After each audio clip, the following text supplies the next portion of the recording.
Kitab Putra Sirak. Dahulu kala tampilah Nabi Elia bagaikan api. Perkataannya membakar laksana obor. Dialah yang mendatangkan kelaparan atas orang Israel, dan karena geramnya jumlah mereka dijadikannya sedikit. Atas firman Tuhan langit dikunci olehnya, dan api diturunkannya sampai 3 kali. Betapa mulialah engkau, hai Elia, dengan segala mujizatmu. Siapa dapat memegahkan diri sama dengan dikau? Dalam olak angin berapi engkau diangkat, dalam kereta dengan kuda berapi. Engkau tercantum dalam ancaman-ancaman tentang masa depan, untuk meredakan kemurkaan sebelum meletus, untuk mengembalikan hati bapa kepada anaknya, serta memulihkan segala suku Yakub. Berbahagialah orang yang telah melihat engkau dan yang meninggal dalam kasih. Demikianlah sabda Tuhan. Syukur kepada Allah. Mazmur tanggapan dengan referen, Ya Allah, pulihkanlah kami, buatlah wajahmu bersinar, maka selamatlah kami. Ya Allah, pulihkanlah kami, buatlah wajahmu bersinar, maka selamatlah kami. Hai Gembala Israel, pasanglah telingamu, engkau yang duduk di atas para kerub, tampillah bersinar. Bangkitkanlah keperkasaanmu, dan datanglah menyelamatkan kami.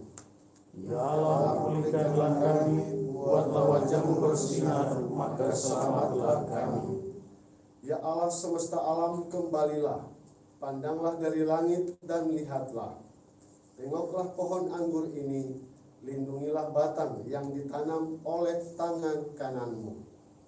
Ya Allah, pulihkanlah kami, buatlah wajahmu bersinar, maka selamatlah kami.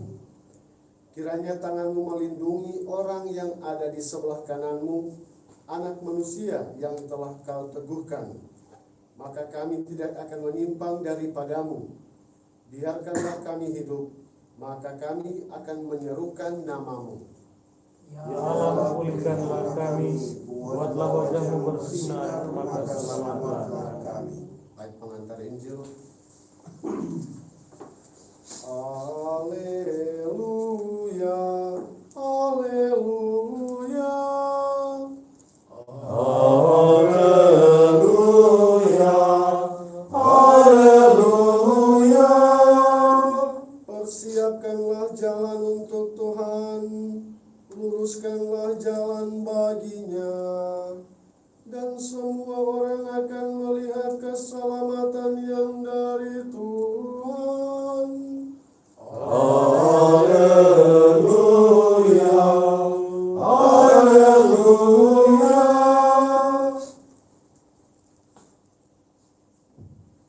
Tuhan sertamu Dan sertamu juga. Inilah Injil Yesus Kristus menurut Santo Matius. Dimuliakanlah Tuhan. Ketika Yesus dan murid-muridnya turun dari gunung, para muridnya bertanya kepadanya, "Mengapa ahli-ahli Taurat berkata bahwa Elia harus datang dahulu?" Yesus menjawab, "Memang Elia akan datang dan memulihkan segala sesuatu. Dan aku berkata kepadamu, Elia sudah datang. Tetapi orang tidak mengenal dia dan memperlakukannya menurut kehendak mereka.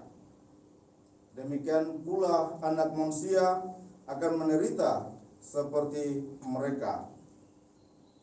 Pada waktu itu mengertilah murid-murid Yesus bahwa ia berbicara tentang Yohanes Pembaptis. Demikianlah Injil Tuhan. Terpujilah Kristus. Frater, saudara-saudara yang terkasih dalam Tuhan kita Yesus Kristus. Dalam bacaan Injil, para murid bertanya dan mengatakan, "Mengapa ahli Taurat berkata bahwa Elia harus datang dahulu?"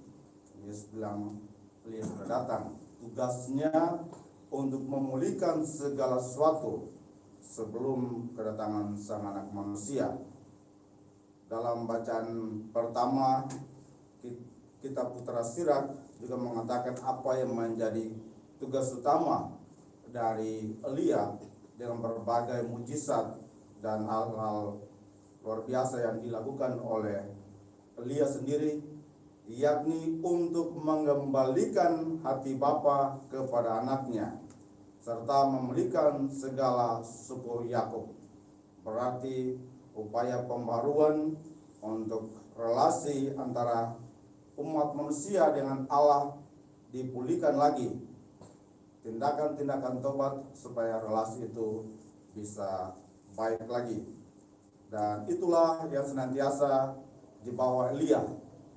Dan dikatakan dalam bagian akhir dari Injil bahwa yang dimaksudkan oleh Yesus tentang Elia yakni Yohanes Pembaptis. Yohanes Pembaptislah yang menjadi figur Elia yang telah datang itu menyerukan pertobatan.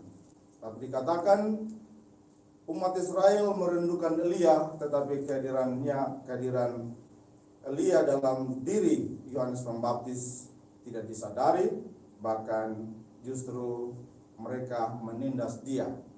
Dari sini kita juga diajak untuk berefleksi bersama bahwa dalam kehidupan kita selalu untuk merindukan kehadiran Tuhan.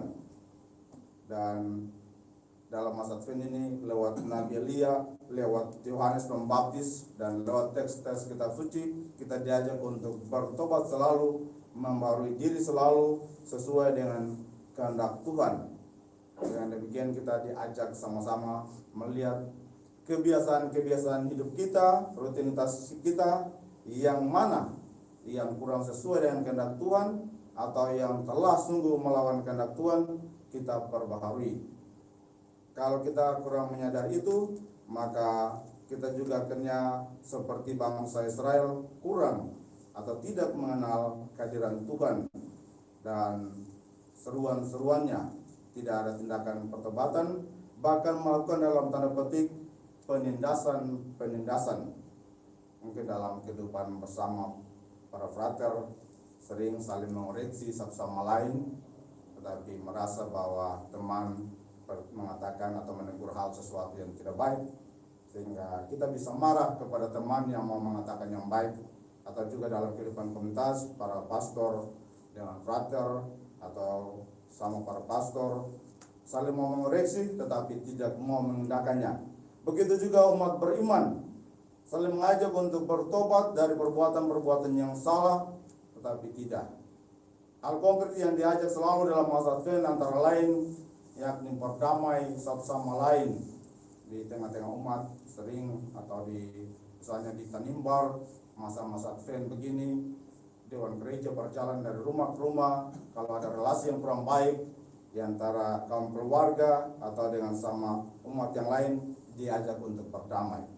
Ada yang menerima, tetapi ada yang tidak menerima.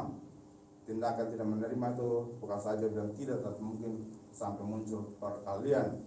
Sehingga situ juga mengatakan contoh-contoh di mana dalam tanda petik utusan-utusan Tuhan ditindas. Mari kita berdoa supaya hati kita dan hati umat beriman selalu berkah terhadap kehadiran Tuhan, mau membaharui hidup kita sesuai dengan perintah-perintah Tuhan. Semoga demikian. Amin.